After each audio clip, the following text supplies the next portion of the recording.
Continuamos en este challenge de lectura bíblica 2024. Y si tú aún no has empezado, es tiempo de que comiences a leer la palabra de Dios. Te pregunto, ¿cuánto tiempo le dedicas a leer la Biblia? No a la semana, sino todos los días. ¿O cuánto tiempo le dedicas al mes para leer la Biblia? Cuando ves estos videos te darás cuenta que no excedemos los 25 minutos. A veces hasta nos hemos tomado 15 minutos de lectura leyendo 4 capítulos de la Biblia.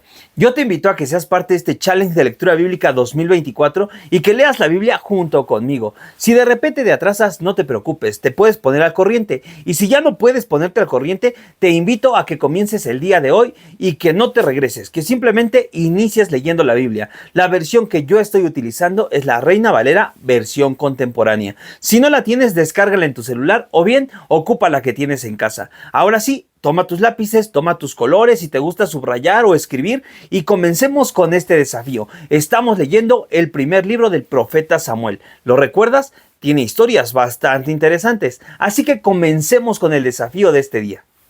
Primer libro de Samuel, capítulo 13. Cuando Saúl tenía años y había reinado ya 2 años sobre Israel, escogió a 3,000 israelitas, a 2,000 los tenía en Micmas y en el monte de Betel, y 1,000 estaban con Jonatán en Gaba de Benjamín. Al resto del pueblo lo envió de regreso a su casa. Jonatán atacó la guarnición filistea que estaba en la colina, y los filisteos lo supieron. Entonces Saúl ordenó tocar la trompeta por todo el país para que lo supieran los hebreos. Todo Israel supo que Saúl había atacado la guarnición de los filisteos, y supo también que Israel se había vuelto odioso a los filisteos, así que se unieron y marcharon a Gilgal para seguir a Saúl. Pero también los filisteos se reunieron para pelear contra Israel. Contaban con 30,000 carros de guerra, 6,000 soldados de caballería y un ejército incontable como la arena del mar. Subieron y acamparon en Micmas al oriente de Bet-Aven, y cuando los soldados de Israel se vieron acorralados porque el pueblo estaba en apuros, se escondieron en cuevas y en fosos, y en peñascos, y tras las rocas y en cisternas. Algunos de los hebreos cruzaron el Jordán en dirección a la tierra de Gad y de Galad, pero Saúl se quedó todavía en Gilgal. Todo el pueblo lo seguía, pero iba temblando de miedo. Saúl esperó allí 7 días, de acuerdo con el plazo que Samuel había fijado. Pero como no llegaba, el pueblo empezó a desertar. Entonces Saúl ordenó que traigan un holocausto y ofrendas de paz y ofreció el holocausto. Saúl estaba terminando de ofrecer el holocausto cuando llegó Samuel. Saúl salió a darle la bienvenida, pero Samuel le dijo: ¿Qué es lo que has hecho? Y Saúl respondió: Me di cuenta de que el pueblo estaba desertando y, como tú no venías y los filisteos estaban reunidos en Micmas, pensé, ahora los filisteos van a venir a Gilgal para luchar contra mí y yo no he implorado la ayuda del Señor, así que me armé de valor y ofrecí el holocausto. Pero Samuel le dijo a Saúl: Lo que has hecho es una locura. No obedeciste lo que el Señor tu Dios te ordenó hacer. Si hubieras obedecido, el Señor habría confirmado para siempre tu reinado sobre Israel. Ahora tu reinado no durará mucho. El Señor ha buscado un hombre que actúe como a él le agrada, y ya lo ha escogido para que reine sobre su pueblo, ya que tú no pudiste obedecer lo que él te mandó. Enseguida, Samuel se levantó y se fue de Gilgal a Gaba, tierra de Benjamín. Luego, Saúl contó a la gente que estaba con él y vio que eran como 600 hombres. Y Saúl y Jonatán, su hijo, y todos los que estaban con ellos, se quedaron en Gaba de Benjamín, y los filisteos acamparon en Micmas. Entonces salieron del campamento filisteo 3 escuadrones de espías. Uno de ellos marchaba por el camino de Ofra hacia la tierra de Sual. Otro se dirigió a Bet-Jorón, y el tercero avanzó en dirección al desierto, hacia la región que está frente al valle de Seboyín. Resulta que en todo el territorio israelita no había herreros, porque los filisteos querían evitar que los hebreos hicieran espadas o lanzas. Por esa razón, todos los israelitas tenían que ir con los filisteos para afilar las rejas de sus arados, su azadón, su hacha o su hoz. El precio era alto, pues por las rejas de arado y los azadones pagaban casi 8 gramos de plata y 3 gramos más por afilar las hachas o por componer las aguijadas. Por eso, el día de la batalla, ninguno de los que estaban con Saúl y Jonatán llevaban espadas ni lanzas, solamente Saúl y Jonatán las tenían, y la guarnición de los filisteos avanzó hasta el paso de Micmas. Capítulo 14. Entonces Jonathan, el hijo de Saúl, le dijo al criado que le llevaba las armas: ven, vamos a pasar al otro lado, a la guarnición de los filisteos. Pero de esto nada le dijo a su padre, que se encontraba bajo un granado de Migrón, en el extremo de Gaba, acompañado de unos 600 hombres.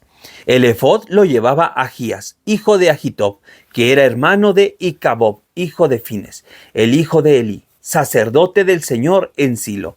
Nadie en el pueblo sabía que Jonathan se había ido. Jonathan procuraba llegar a la guarnición de los filisteos, pasando entre los desfiladeros, pero en ambos lados había dos peñascos agudos conocidos como Boses y Sene. Uno de ellos estaba situado al norte, hacia Micmas, y el otro al sur, hacia Gaba. Entonces Jonathan le dijo a su escudero: ven, vamos a pasar a la guarnición de estos incircuncisos, y espero que el Señor nos ayude. Para él no es difícil vencer al enemigo con muchos hombres o con pocos. Su escudero le respondió: haz todo lo que tienes pensado hacer. Adelante, que yo estoy contigo y te apoyo en todo. Y Jonathan le dijo: acerquémonos para que nos vean esos hombres. Si al vernos nos dicen que los esperemos aquí, entonces nos quedaremos y no subiremos. Pero si nos dicen que vayamos a donde ellos están, vayamos. Esa será la señal de que el Señor los ha entregado en nuestras manos. Salieron entonces de su escondite, para que los vieran los filisteos que estaban en la guarnición. Y estos, al verlos, dijeron: miren, los hebreos ya están saliendo de las cuevas donde estaban escondidos. Y desde la guarnición les gritaron: vengan acá con nosotros, queremos decirles una cosa. Entonces Jonathan le dijo a su escudero: ven, sígueme, que el Señor los ha puesto en manos de Israel. Y subió Jonathan, trepando con manos y pies, y seguido por su escudero, y empezó a luchar contra los filisteos. A los que caían delante de él, su escudero los remataba. En esa primera lucha mataron como a 20 hombres en un espacio reducido. Entonces el pánico se apoderó de todo el campamento, en el campo y en toda la guarnición, y cuando lo supieron los espías, también se llenaron de miedo, y el pánico aumentó porque hubo un temblor de tierra. Desde Gaba de Benjamín, los centinelas de Saúl vieron cómo la multitud de filisteos corría desconcertada de un lado para otro, en completo desorden. Entonces Saúl dijo a los que estaban con él: pasen revista, veamos quién de los nuestros se fue. Al pasar revista se dieron cuenta de que faltaban Jonathan y su escudero. Entonces Saúl le dijo a Ahías: trae el arca de Dios. En ese momento el arca de Dios estaba con el pueblo de Israel, y mientras Saúl hablaba con el sacerdote, el desorden que había en el campamento de los filisteos iba en aumento. Entonces Saúl le dijo al sacerdote: espera, no la traigas. Y Saúl reunió al pueblo que estaba con él, y fueron al campo de batalla, y allí vieron que los filisteos estaban tan confundidos que unos a otros se atacaban con sus espadas. Además, los hebreos que desde hacía mucho tiempo habían vivido entre los filisteos y que luchaban en su ejército, se pusieron a favor de los israelitas y pasaron al bando de Saúl y Jonathan. Lo mismo pasó con todos los israelitas que estaban escondidos en los montes de Efraín. Cuando supieron que los filisteos huían, también bajaron a perseguir.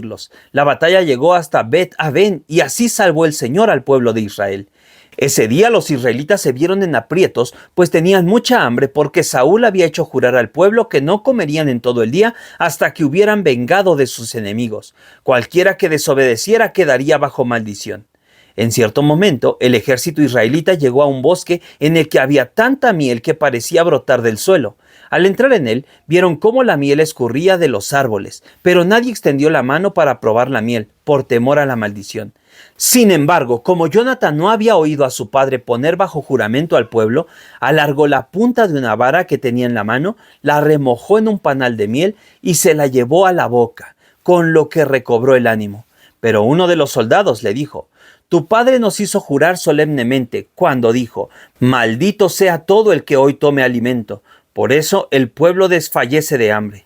Pero Jonathan le respondió: mi padre ha causado un gran daño al pueblo. Mírenme, solo probé un poco de miel y ya me reanimé.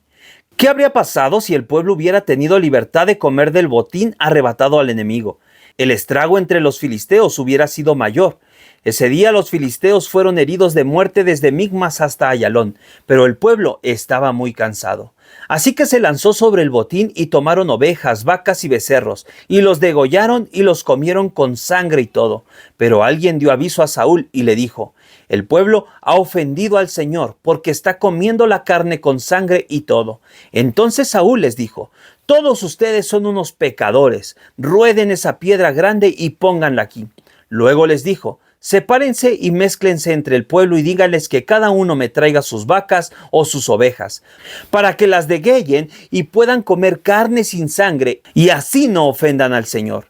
Esa misma noche todos los israelitas llevaron personalmente sus vacas y las degollaron allí.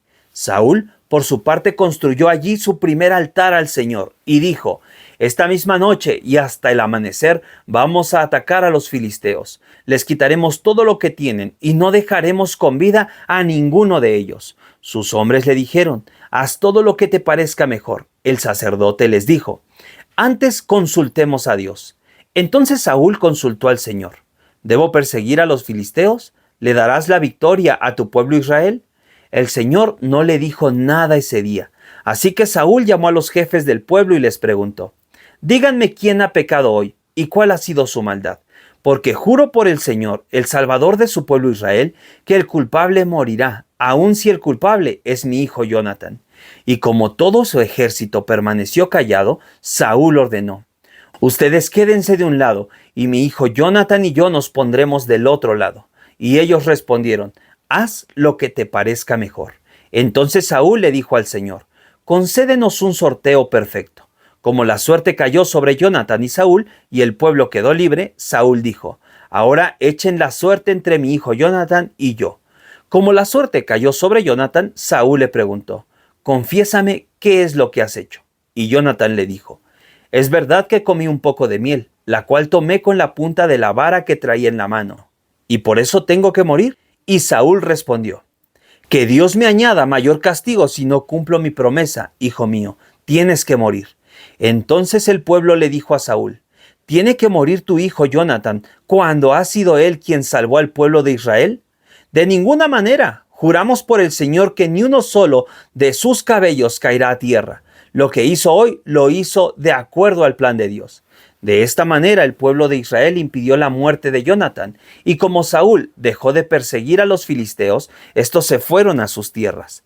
Después de tomar posesión del reino de Israel, Saúl luchó contra todos los enemigos que lo rodeaban. Luchó contra los moabitas, los amonitas, los edomitas, los reyes de Soba y los filisteos, y por donde quiera que iba, salía victorioso. Con el ejército que reunió derrotó a los amalecitas y libró a Israel de quienes lo saqueaban.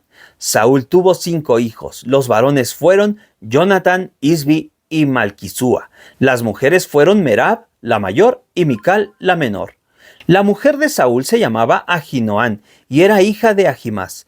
El general de su ejército era su primo Abner, hijo de Ner. Su padre, Cis, era hermano de Ner, el padre de Abner, y los dos eran hijos de Abiel.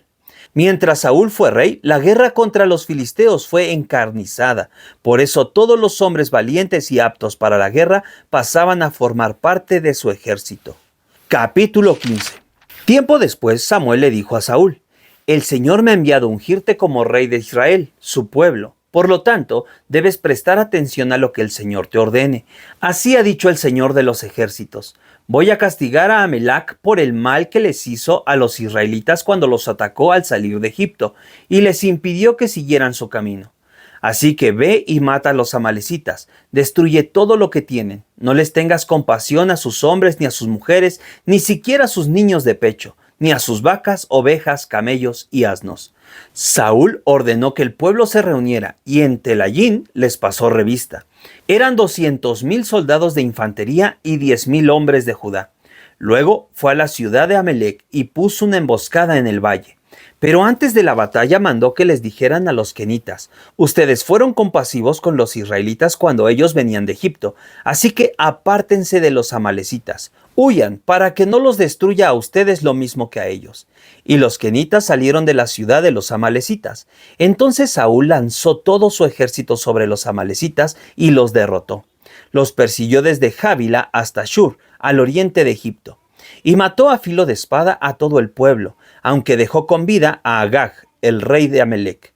Además de perdonar a Agag, Saúl y su gente también se quedaron con lo mejor de sus animales: ovejas, toros, becerros engordados y carneros. Lo de poco valor lo destruyeron. Pero el Señor le dijo a Samuel: estoy muy disgustado por haber hecho rey de Israel a Saúl, pues se ha apartado de mí y no ha cumplido con lo que le ordené hacer. Cuando Samuel oyó esto, se llenó de pesar y toda esa noche le estuvo rogando al Señor por Saúl. Al amanecer, se levantó y fue a buscar a Saúl, y le avisaron que había estado en Carmel, donde había levantado un monumento, pero que había regresado a Gilgal. Cuando Samuel llegó a donde estaba Saúl, éste le dijo: que el Señor te bendiga. Ya cumplí con lo que el Señor me ordenó hacer. Pero Samuel le respondió: entonces, ¿qué son esos balidos de ovejas y esos bramidos de vacas que llegan a mis oídos? Y Saúl le respondió: esos animales fueron traídos de Amalec. El pueblo dejó con vida a las mejores ovejas y vacas para sacrificarlas al Señor tu Dios. Todo lo demás fue destruido. Pero Samuel le dijo: escucha bien lo que el Señor me dijo durante la noche. Y Saúl le respondió: te escucho. Samuel añadió: ¿no es verdad que tú mismo te considerabas alguien insignificante? ¿Y no es verdad que el Señor te ha hecho jefe en las tribus de Israel y te ha consagrado como su rey? El Señor te dio una misión cuando te dijo: ve y destruye por completo a los amalecitas, combátelos hasta acabar con todos ellos. Entonces, ¿por qué no has obedecido lo que te ordenó el Señor, sino que has traído contigo lo que le quitaste a tus enemigos? A los ojos del Señor has hecho mal. Pero Saúl le respondió: yo cumplí con lo que me ordenó el Señor, destruí a los amalecitas y como prueba he traído a Agag, su rey. Fue el pueblo quien tomó lo mejor de las ovejas y vacas, lo que debió haber sido destruido primero para ofrecer sacrificios al Señor tu Dios en Gilgal. Samuel le contestó: ¿y crees que al Señor le gustan tus holocaustos y ofrendas más que la obediencia a sus palabras? Entiende que obedecer al Señor es mejor que ofrecerle sacrificios, y que escucharlo con atención es mejor que ofrecerle la grasa de los carneros. Ser rebelde es lo mismo que practicar la adivinación, y ser obstinado es lo mismo que ser idólatra. Puesto que tú no tomaste en cuenta lo que el Señor te ordenó, tampoco Él te toma en cuenta como rey de Israel. Entonces Saúl le respondió a Samuel: reconozco mi pecado. He faltado al mandamiento del Señor y a tus palabras, y es que tuve miedo del pueblo y cedí ante sus exigencias. Yo te ruego que me perdones por mi pecado, y que me acompañes a adorar al Señor. Pero Samuel le contestó: no te voy a acompañar a ninguna parte, puesto que tú no tomaste en cuenta las palabras del Señor, tampoco Él te toma en cuenta como rey de Israel. Y Samuel se dispuso a retirarse, pero Saúl lo agarró de la punta del manto para detenerlo, y el manto se desgarró. Entonces Samuel le dijo: así como mi chamarra se desgarró. Quería hacerte parte de esto. Así como... No es cierto. A ver, aquí vamos. Entonces Samuel le dijo: así como este manto ha quedado desgarrado, así el Señor te ha desgarrado del reino de Israel y se lo ha entregado a alguien mejor que tú. El Señor, que es la gloria de Israel, no miente ni se arrepiente. El Señor no es un ser humano para arrepentirse. Y Saúl respondió: reconozco que he pecado. Por eso te ruego que me honres con tu presencia delante de los ancianos del pueblo y delante de todos los israelitas y me acompañes a adorar al Señor tu Dios. Samuel accedió y acompañó a Saúl para adorar al Señor. Después de eso, dijo Samuel: que traigan a Agag, el rey de los amalecitas. Y Agag se presentó ante Samuel. Iba tan alegre que le dijo: qué bueno que ya se acabó esta guerra. Pero Samuel le respondió: tu espada mató a muchos israelitas, y sus mujeres se quedaron sin hijos, y así también tu madre se quedará sin su hijo. Y allí mismo, en Gilgal, ante el Señor, Samuel cortó en pedazos a Agag. Después de eso, Samuel regresó a Ramá y Saúl se fue a su casa en Gaba. Y Samuel nunca más volvió a ver a Saúl, aunque lloraba por él, y al Señor le pesó haber puesto a Saúl por rey de Israel. Capítulo 16. Un día el Señor le dijo a Samuel: ¿hasta cuándo vas a estar triste por causa de Saúl? ¿No recuerdas que yo lo deseché como rey de Israel? Mejor llena de aceite tu cuerno y ve a Belén. Allí vas a visitar a Yese, porque uno de sus hijos será el próximo rey de Israel. Y Samuel le preguntó: ¿con qué pretexto voy a ir? Si Saúl llega a saber a qué voy, de seguro me matará. El Señor le respondió: llévate una becerra de la vacada y di que vas a ofrecerme un sacrificio. Llama luego a Jesse para que te acompañe en el sacrificio y allí te diré lo que tienes que hacer. Y consagrarás como rey a quien yo te diga. Y Samuel hizo lo que el Señor le dijo. En cuanto llegó a Belén, los ancianos de la ciudad salieron temerosos a recibirlo y le preguntaron: ¿vienes con intenciones pacíficas? Y Samuel le respondió: sí, vengo a ofrecer un sacrificio al Señor. Purifíquense y acompáñenme. Y Samuel purificó también a Jesse y a sus hijos y los invitó al sacrificio.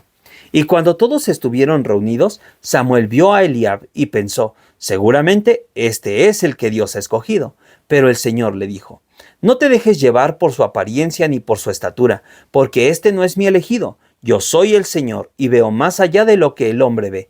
El hombre mira lo que está delante de sus ojos, pero yo miro el corazón. Subraya este texto conmigo porque está buenísimo. Dios mira lo que hay en el corazón, que nunca se te olvide eso. Luego Jesse llamó a Abinadab y lo puso enfrente de Samuel, pero éste dijo: tampoco este es el elegido del Señor. Jesse presentó también a Sama, y Samuel repitió que tampoco este era el elegido del Señor.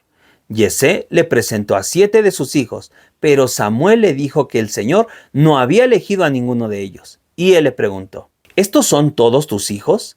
Jesse respondió: falta uno, que es el menor, pero él anda cuidando las ovejas. Y Samuel le dijo: manda a traerlo, porque sin él no podemos sentarnos a la mesa. Jesse mandó a traerlo, y cuando éste llegó lo invitó a pasar. Era un jovencito rubio, de hermosos ojos y de agradable apariencia. Entonces el Señor le dijo a Samuel: este es mi elegido, levántate y conságralo. Samuel tomó entonces el cuerno en donde llevaba el aceite, y lo ungió como rey en presencia de sus hermanos. Y a partir de ese día el Espíritu del Señor estuvo sobre David. Después de eso, Samuel regresó a Ramá. Como el Espíritu del Señor ya se había apartado de Saúl, un espíritu maligno de parte del Señor lo atormentaba constantemente. Entonces sus sirvientes le dijeron: sabemos que te atormenta un espíritu maligno que viene de Dios. Te sugerimos que envíes a alguno de nosotros para que busque quien sepa tañer el arpa. Así, cuando tu espíritu sea atormentado, éste tocará el arpa y la música calmará tu espíritu. Y Saúl le respondió: sí, vayan y busquen a alguien que toque bien el arpa y tráiganlo acá. Uno de sus sirvientes le dijo: yo conozco a uno de los hijos de Jessé, el de Belén. Toca muy bien el arpa, es un joven valiente, fuerte y aguerrido. Además, es prudente cuando habla y muy apuesto, y el Señor está con él. Entonces Saúl envió unos mensajeros a Jessé para que le dijeran: envíame a tu hijo David, el que cuida las ovejas. Jessé tomó un asno, lo cargó con pan y una vasija de vino, y un cabrito, y por medio de su hijo David se lo envió a Saúl. Cuando David llegó, se presentó ante el rey, y en cuanto Saúl lo vio, quedó tan complacido que lo hizo su escudero. Luego Saúl mandó que le dijeran a Jessé: te ruego que le permitas a tu hijo quedarse conmigo, pues se ha ganado mi estimación.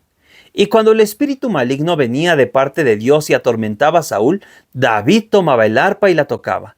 Con esto Saúl se calmaba y se sentía mejor, y el espíritu maligno se apartaba de Saúl. Y con esto terminamos nuestra lectura de este día. ¿Qué te ha parecido esta historia? Bastante sorprendente, ¿no? Dios de repente elige a Saúl, pero Saúl no obedece, entonces el Señor lo aparta y después llama a David, quien va a ser un rey, y un rey bastante bueno, conforme al corazón de Dios, pero que también tiene sus errores, como todo ser humano. Así que yo te invito a que reflexiones en estas historias y que recuerdes que la Biblia es el único libro donde el autor está presente cuando la lees. Nos vemos el día de mañana y sigue disfrutando la lectura.